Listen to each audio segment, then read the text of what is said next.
মুখ্যমন্ত্ৰী আমাক ৰিজাৰ্ভখন যাতে খৰচ কৰি দিয়ে। আমি সৰুৰ পৰাই আমি ইয়াতে গৰুৰ মূৰ চাৰি থাকোঁ।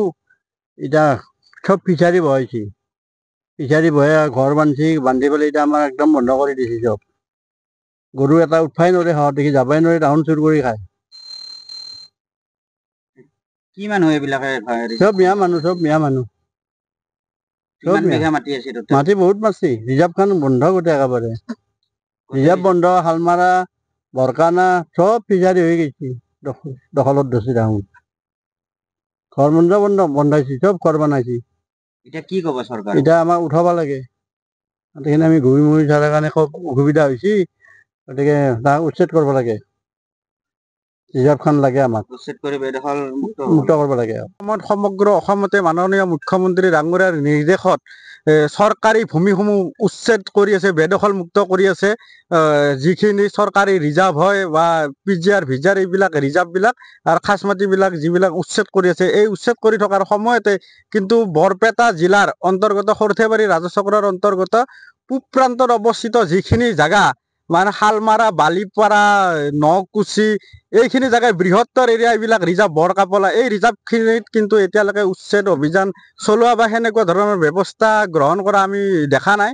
তথাপিও মই মাননীয় মুখ্যমন্ত্ৰী মহোদয়ক আহ্বান জনাইছোঁ, এই বৃহত্তৰ অঞ্চলত হাজাৰ হাজাৰ বিঘা চৰকাৰী ভূমি আছে আৰু গোটেই সোপা ইয়াত মহ ৰিজাৰ্ভ, গো ৰিজাৰ্ভ, এই মহ ৰিজাৰ্ভ, গো ৰিজাৰ্ভসমূহ এতিয়া কিন্তু বৃহৎ আকাৰৰ পুখুৰীলৈ ৰূপান্তৰিত হৈছে। ইয়াত কোনো ধৰণৰ গৰু ছাগলী পোহাৰ ব্যৱস্থা নাই, ইয়াত কেৱল মাছ পালন কৰি আছে। আৰু এই মাছ পালন কৰি থকা কেইটামান নিৰ্দিষ্ট ব্যক্তি, মই কেইটামানৰ তথাপিও মই মনত আছে নামকেইটা কৈ দিছোঁ। আমি অবৈধ মুছলমান, বাংলাদেশী বুলি ক'বলৈ নাযাওঁ, মই একদম জনা শুনা যিকেইটা মানুহ, এলৱাৰ ৰহমান, জানিয়াৰ, এলহাম, তাৰপিছত ফুলচান, নাল, এইবিলাক এনেকুৱা ধৰণৰ মানুহ। এই মানুহখিনিৰ লগতে হিন্দু মুছলমান বুলি কথা নাই, এনেকুৱা ধৰণৰ আমাৰ বহু হিন্দু মানুহো ইয়াত জড়িত হৈ আছে। কিন্তু এই গোটেইখিনি আমি হিন্দু মুছলমান বুলি কথা নাই, যিসকল বেদখলকাৰী, এই বেদখলকাৰী হয়।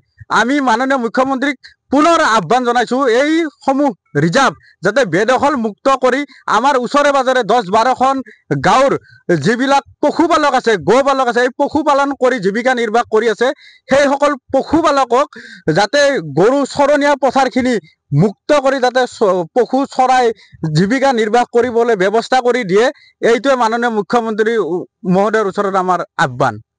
দেখা গৈছে ওচৰতে গাতে লাগি আছে বৰকাপলা বিল, গতিকে বিলখনলৈও কিছু সংকেত হয়, বিলখনলৈ অশনি সংকেত আহিছে। এই যে কাপলা বিলখনৰ লগতে লাগি আছে শালমাৰা মহ ৰিজাৰ্ভ আৰু নকুচি মহ ৰিজাৰ্ভ।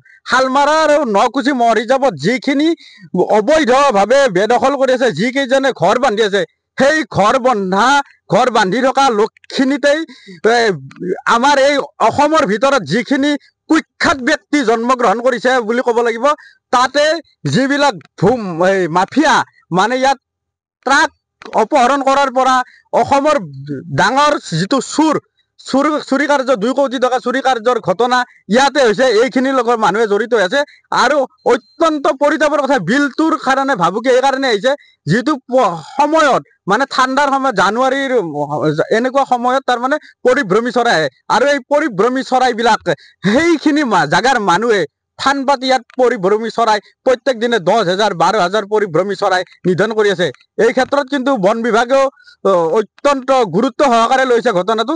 কিন্তু এতিয়ালৈকে আমাৰ সৰ্থেবাৰী ৰাজচক্ৰৰ অন্তৰ্গত বিভাগীয় বিষয়াসকলে, বিভাগীয় কৰ্মচাৰীসকলে এই ইমান ডাঙৰ ৰিজাৰ্ভ কেইখন নোহোৱা কৰি দিছে, গোগ্ৰাসে গিলিছে, কিন্তু বিভাগীয় কৰ্তৃপক্ষে এতিয়ালৈকে কিয় ব্যৱস্থা গ্ৰহণ কৰা নাই, এইটো অত্যন্ত তাৰমানে এটা আমাৰ প্ৰশ্নবোধক হৈ আছে, লাখটকীয়া প্ৰশ্ন।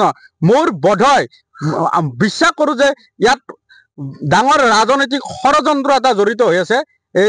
আৰু জাকিৰ হুছেইন চিকদাৰ ইয়াৰ লগত, ইয়াৰ স্থানীয় বিধায়ক জাকিৰ হুছেইন চিকদাৰ ইয়াৰ লগত জড়িত থকাটো মোৰ পুৰা সন্দেহ হৈ আছে। কিমান বছৰ ধৰি বেদখল হৈ আছে? ইয়াৰ 2000 চনৰ পৰা 24-25 বছৰ ধৰি বেদখলৰ আগ্ৰাসন চলি আছে। 2006 চনত আমাৰ গাঁৱৰ কাপলাগৰ লগতে বৃহত্তৰ অঞ্চলৰ মানুহে প্ৰটেষ্ট কৰিছিলে, কিন্তু তাৰে ভিতৰত ইয়াত হতাহতি তেজৰ নৈ বৈ গৈছিলে এইডোখৰ এৰিয়াত। কিন্তু 2006 চনৰ পৰা 14 চনলৈকে ঠিকে আছিলে কিন্তু এই 14ৰ পৰা এই আজিলৈকে এই 10 বছৰত ইমান আগ্ৰাসন হৈছে একদম ভাবি মাথা নষ্ট হৈ যাব এই 10 বছৰৰ ভিতৰত পাৰিলে কাপলা বিলৰ ভিতৰত সোমাই বেদখল অব্যাহত ৰাখিছে কাপলা বিলৰ ভিতৰত সোমাই বড়ো ধানৰ খেতি কৰি বা চৰাই পক্ষী নিধন কৰি তেখেতসকলে ইয়াত আপুনি অকণমান ওচৰত গ'লে দেখি